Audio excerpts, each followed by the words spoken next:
Hello નમસ્કાર, સ્વાગત છે આપનું અમારી યુટ્યુબ ચેનલમાં. આપની સાથે હું છું સિંકલ. અને મિત્રો, આજના આ વિડીયોમાં આપણે જવાનું છે એક એવા મંદિરે કે જેને લઈને એવું કહેવાય છે કે જો તમે આ મંદિરનો પ્રસાદ બહાર લઈ ગયા તો નક્કી તમારી જોડે કંઈ અશુભ ઘટના બનશે. અને એટલે જ મંદિરનો પ્રસાદ બહાર લઈ જવાની પાબંદી છે. જી હા, હું વાત કરી રહી છું મહુડી વિશે. અને અહીંનો પ્રસાદ એટલે કે સુખડી બહાર લઈ જવા પર પ્રતિબંધ છે. તો ચાલો મંદિરમાં દર્શન કરીએ અને જાણીએ મંદિરનો ઇતિહાસ. જો તમને સુખડી ખાવાની ઈચ્છા થાય તો પહોંચી જાઓ મહુડી. ગુજરાતના પાટનગર ગાંધીનગરથી 40 કિલોમીટર, અમદાવાદથી 66 કિલોમીટર અને વિજાપુરથી માત્ર 10 કિલોમીટરના અંતરે આવેલું છે મહુડી જૈન મંદિર. મહુડીમાં ઘંટાકર્ણ મહાવીર જૈનનું ભવ્ય મંદિર છે, જે જૈનોનું પવિત્ર યાત્રાધામ ગણાય છે. આ જૈન મંદિર લગભગ 2 કિલોમીટર જેટલા વિસ્તારમાં ફેલાયેલું છે અને મનાય છે કે આ તીર્થ ક્ષેત્ર 2000 વર્ષ જેટલું પ્રાચીન છે. આ સાથે આ મંદિર ઘણું જ ચમત્કારી પણ ગણાય છે, જ્યાં દરેક ભક્તજનોની બધી જ મનોકામના પૂર્ણ થાય છે. ખાસ કરીને આ મંદિર તેના પ્રસાદને લઈને ઘણું જ પ્રખ્યાત છે. તો અમે પણ સહપરિવાર નીકળી ગયા છીએ મહુડી દર્શન કરવા માટે અને મહુડીનો પ્રખ્યાત સુખડીનો પ્રસાદ ખાવા માટે. આમ તો હું આ અગાઉ અનેકવાર મહુડી ગયેલી છું, આ પહેલી વાર નથી. કારણ કે મહુડી અમદાવાદથી એટલું બધું નજીક પણ છે અને ખાસ કરીને સ્કૂલમાં પણ જ્યારે પણ પિકનિકનું આયોજન થતું તો મહુડી લઈ જતા હતા. એટલે મહુડી ઘણી બધી વાર ગયેલા છીએ અને મહુડી છે પણ એવી જગ્યા, જ્યારે તમે એકવાર અહીંયા આવશો, અહીંનો સુખડીનો પ્રસાદ ટેસ્ટ કરશો તો તમે બીજી વાર અચૂકથી આવશો. તો લો, વાતો કરતાં કરતાં આપણે મહુડી પહોંચી પણ ગયા.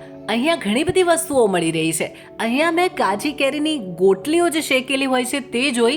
આખું બજાર આપણે જોઈશું, પરંતુ સૌથી પહેલાં આપણે મંદિરમાં દર્શન કરવાના છે.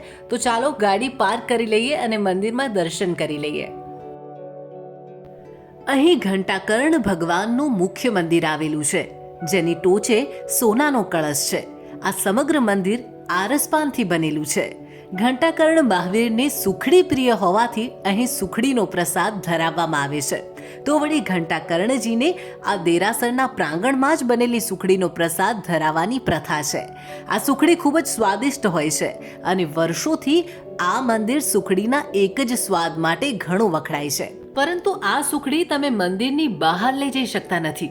કેમ, એ આ જ વિડીયોમાં હું આપને જણાવીશ. હવે સુખડીની કૂપન તમને અહીંયાથી મળી જશે. 50, 100 કે પછી 500 યથાશક્તિ પ્રમાણે તમે અહીંથી કૂપન લઈ શકો છો. મિત્રો, આ મંદિરમાં કેમેરા બિલકુલ અલાઉ નથી. મંદિર પરિસરમાં કે પછી ગર્ભગૃહમાં અહીંયા શૂટ કરવા દેતા નથી. પરંતુ મેં તો નક્કી કરી લીધું છે કે તમને દર્શન કરાવવાના છે, એટલે હું તો કોઈ પણ ભોગે શૂટ કરીશ અને ગર્ભગૃહ સુધી તમને લઈ જઈશ. તો જો આપે હજુ સુધી અમારી ચેનલને સબસ્ક્રાઇબ નથી કરી તો ઝડપથી સબસ્ક્રાઇબ કરી દો, વિડીયોને લાઈક કરી દો અને કમેન્ટ જરૂરથી કરી દેજો. ચાલો મારી સાથે. પૌરાણિક કાળમાં આ જગ્યા મધુપુરી નામથી ઓળખાતી હતી. ઘંટાકર્ણ મહાવીર એ 52 પીર પૈકીના એક વીર છે. મહુડીમાં શ્રી પદ્મપ્રભુના અધિષ્ઠાયક તરીકે શ્રી ઘંટાકર્ણ મહાવીરની સ્થાપના કરી હતી અને દર વર્ષે કાળી ચૌદશ પર આ મંદિરે હવન કરવામાં આવે છે, જેમાં હજારો ભક્તો હવનના ધાર્મિક સમારોહમાં ભાગ લેવા મંદિરની મુલાકાતે આવે છે. અહીંયા જૈન મુનિઓ, યતિઓ અને ઘંટાકર્ણ વીરના મંત્ર જપવામાં આવે છે. અહીંયા તેમના ઘણા બધા પરચા છે. એવી માન્યતા છે કે ઘંટાકર્ણ દેવ ગયા જન્મમાં એક આર્ય રાજા હતા અને તે સતીઓ, સાધુઓ અને ધાર્મિક માનવીની મદદ કરતા હતા. માન્યતા છે કે ઘંટાકર્ણ મહાવીરની તીર તાણેલી મૂર્તિ એ ભૂત પ્રેતને દૂર ભગાડે છે. એટલે અહીં દર્શનાર્થે આવતા લોકો આ મૂર્તિ અથવા તો પછી આ તસવીર પોતાના ઘરે લઈ જાય છે.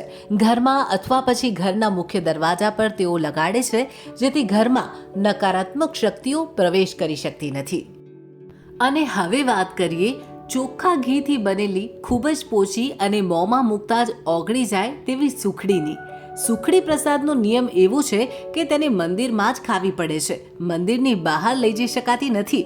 જો ખાઈ ન શકાય તો મંદિરમાં આવતા શ્રદ્ધાળુઓને કે પછી ગરીબને આપીને પૂરી કરી શકાય છે.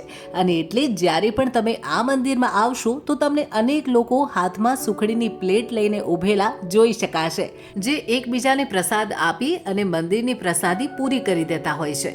સૌપ્રથમ સુખડીની પ્રસાદી ઘંટાકર્ણ મહારાજને ધરાવવામાં આવે છે અને ત્યારબાદ તેને ભક્તો ખાઈ શકે છે, પરંતુ માત્ર મંદિર પ્રાંગણની અંદર જ. હવે તમને થશે કે પ્રસાદી બહાર લઈ જઈએ તો શું થાય? તો ઘણા લોકોએ આ સુખડીને બહાર લઈ જવાનો પ્રયત્ન કર્યો હતો, ત્યારે ક્યાંક કોઈકનું એક્સિડન્ટ થઈ ગયું તો કોઈકનું મોત, અને આવી અનેક અશુભ ઘટનાઓ બન્યા પછી હવે કોઈ સુખડીને મંદિરની બહાર લઈ જવાની હિંમત કરી શકતું નથી. ધાર્મિક માન્યતાથી શરૂ થયેલી આ વાત અત્યારે કદાચ સામાજિક દ્રષ્ટિએ કહીએ તો સાચી પણ છે. દરેક વ્યક્તિને સુખડી મળી રહે અને એટલી બધી સુખડી કે તમે લગભગ ધરાઈ જાઓ.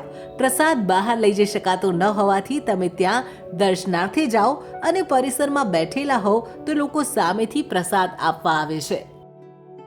અને હવે આપણે આ બીજું જે મંદિર દેખાઈ રહ્યું છે ત્યાં જઈ રહ્યા છીએ.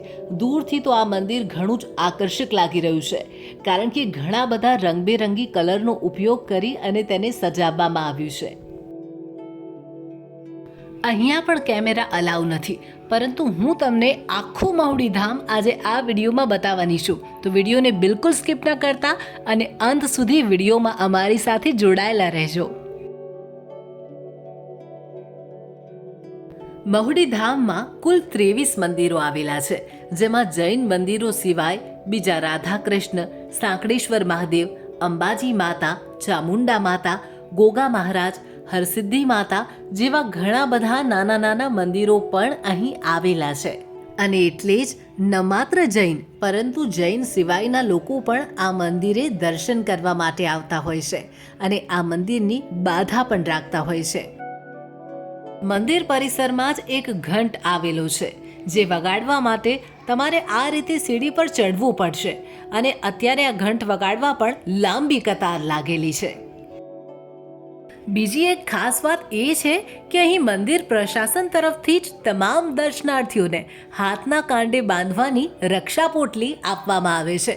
આ રક્ષા પોટલી બાંધવાથી ભગવાન ભક્તની રક્ષા કરે છે તેવી માન્યતા છે.